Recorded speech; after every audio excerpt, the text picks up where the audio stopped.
కుళాయిలు రావట్లేదు, చాలా మోసుకోవడం కూడా చాలా కష్టంగా ఉంటుంది.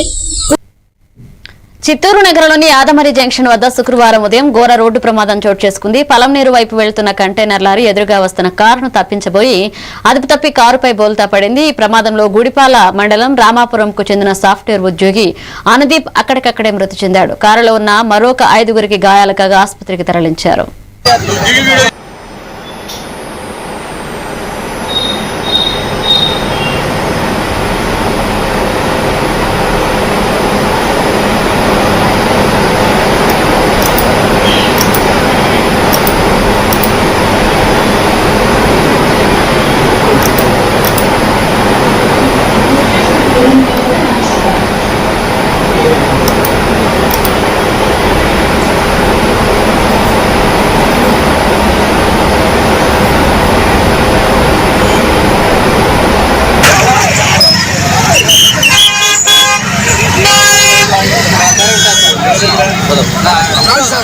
जल्दी